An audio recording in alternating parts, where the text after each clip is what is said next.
สาวผู้พันเอกอิเซนะคะเอกการปกครองรหัส622071017ค่ะวันนี้ก็จะมาบอกวิธีคิดเปอร์เซ็นต์ส่วนลดนะคะก็คือเอาราคาเต็มมาคูณกับส่วนลดแล้วหารด้วย100จะเท่ากับส่วนลดไปแล้วก็เอาราคาเต็มเนี่ยมาลบกับส่วนลดไปจากกับราคาที่ต้องจ่ายตัวอย่างก็คือเสื้อโปโลเนี่ยมีลายผลิตในประเทศจีนแล้วก็ปกติจะจำหน่ายในราคา790 บาทแล้วก็ให้ราคาลดของเสื้อโปโลกีฬาโปโลคาร์ดิเกนถ้ายูโรลดให้ราคา 65%ต่อเป็นจำนวนเต็มวิธีทำก็คือเอาราคาเต็มมาคูณกับส่วนลดแล้วหารด้วย100จะเท่ากับส่วนที่ลดไปแล้วก็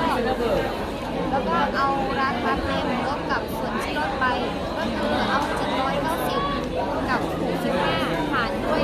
100จะเท่ากับ1,350แล้วก็หารด้วย100จะเท่ากับ513.5ก็คือเอา790เนี่ยที่เป็นเอาราคาเต็มมาลบกับส่วนที่ลดไปก็คือ790ลบกับ513.5จะเท่ากับ275